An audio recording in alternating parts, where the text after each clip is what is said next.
Once upon a time in the butthole of America, Tampa Bay, Florida, a wonderful and chronically ill young woman by the name of Jillian came across the medical GoFundMe page for an unexpected young woman named Camille. DMs were slid into and a beautiful friendship was born. They both enjoy eating edibles and discussing how to survive their invisible disabilities. Now they're inviting you to join them. This is their new podcast.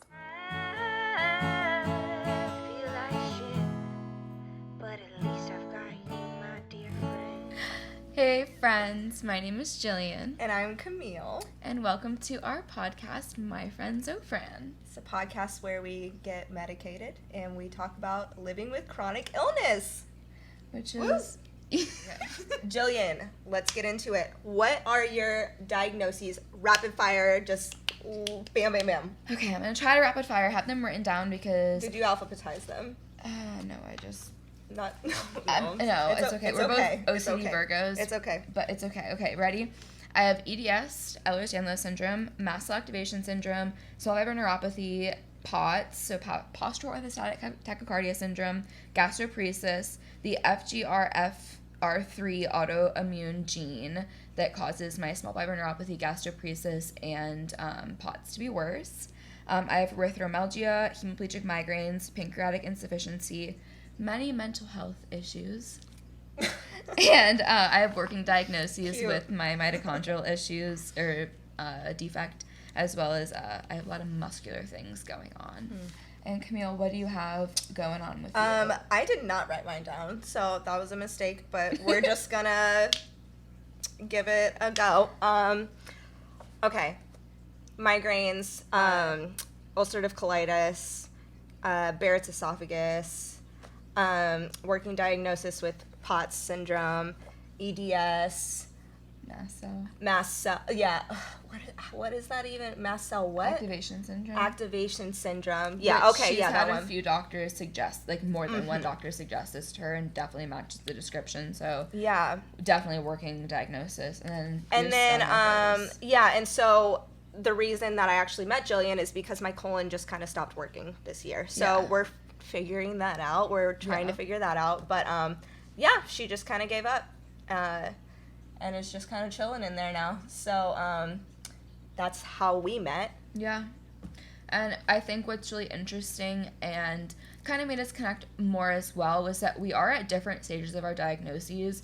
So I feel like I was able to help Camille as well, like with furthering and understanding maybe what's going on a little more. And Camille has been so instrumental in my support system and making me feel loved and not crazy, and just been such a positive light in my life.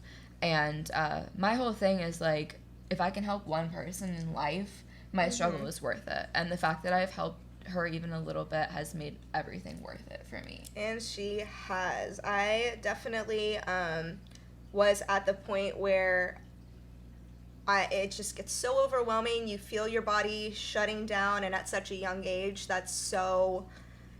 It's petrifying. Which you are how old? I'm 30, and Jillian is 25. So very young. And we both have had a lifelong of symptoms.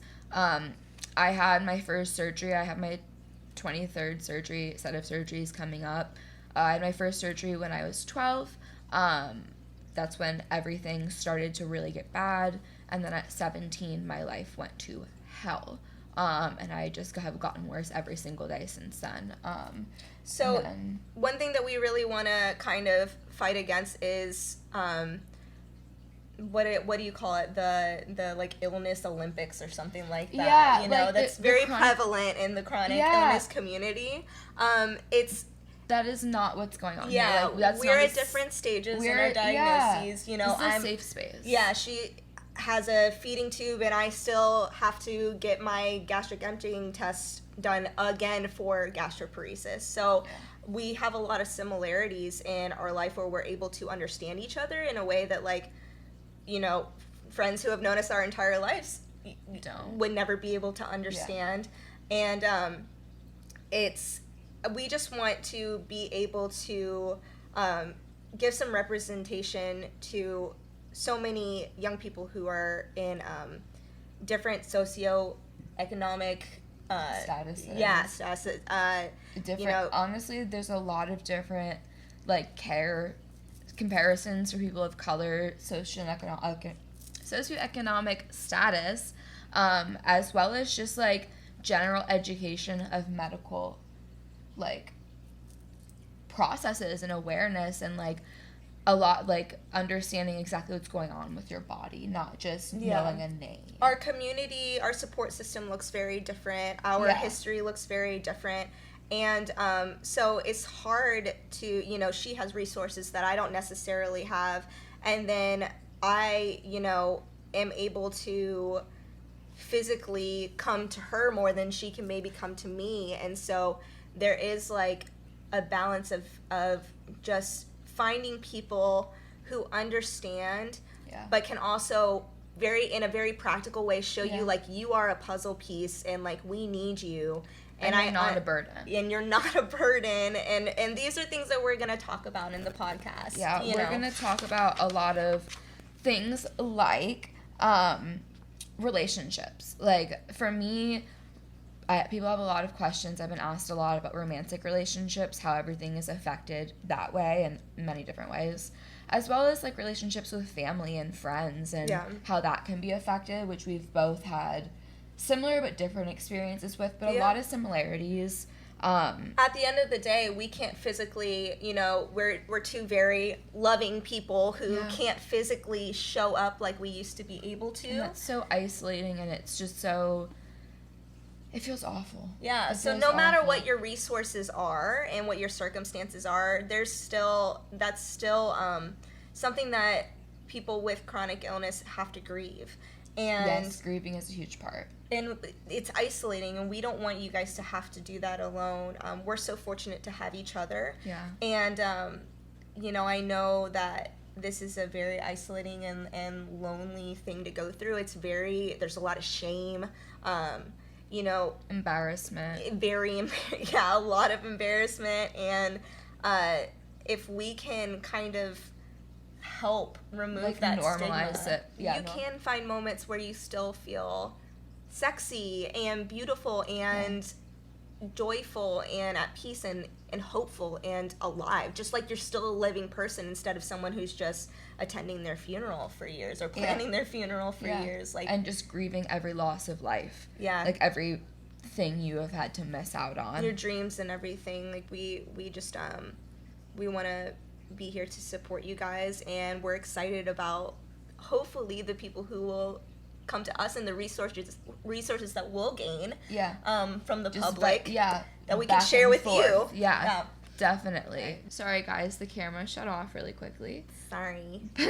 As we were saying, or as we were getting to basically, is accessibility. Yeah. And that we want to talk about just accessibility physically, accessibility to, you know, housing, to getting to places, as well as, like, for invisible and visible. Yeah, and which does differ. Yeah. But is still equally as important. Mm-hmm.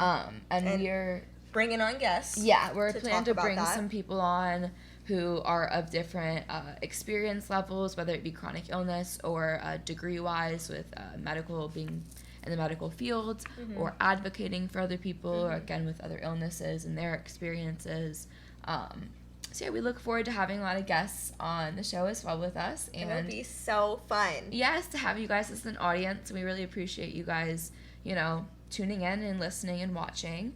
And we look forward to seeing you guys in a few weeks, which kind of leads us quickly to Camille's got some stuff going on, which is... I have some tests coming up. Might have to get a surgery that I just recently got redone soon. So we're going to figure that out. But I have my gastroparesis test happening again. Because they weren't satisfied with the original test Although results. It was positive. Anyway, I digress. Yeah. And I have my tilt test. And I'm going to be finding out if I have POTS or EDS officially. So that's really exciting. Seeing a few new doctors. Yeah, seeing a few new doctors that have taken me a very long time to get in with. So, yeah. That are competent, thank God. Yes. What? I know. Yeah, crazy. Yeah. So, and Jillian has a very... extensive surgery coming up. My 23rd round of surgeries comes up in 6 days from now. So it will be a little while possibly before we get to tune back in.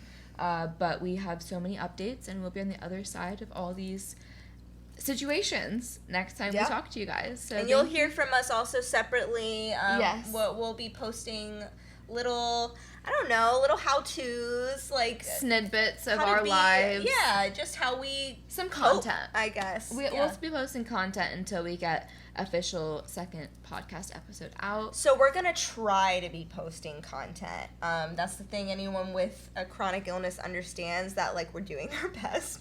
Yeah. And we're gonna get as much. Yeah, we're gonna get as much out there as we can, and that's what we can do. And yes, it is good enough. Of course, always just good like enough. you. Yes. Yeah, we look forward to hopefully growing this community and putting up as much content as we can, and getting to know you guys and y'all getting to know us. And yeah, we appreciate you guys tuning in, and we look forward to you guys getting feedback, which we always really encourage. Any questions, any topics you want us to speak about, anything we can help with. We want to be a safe space and an ally for you guys. Yeah. So our DMs are open. Always. So we just really appreciate you guys for tuning in, and look forward to the next podcast with you guys. Thank you so much. Mwah. Bye. Love you, mean it. Love you, mean it. We did it.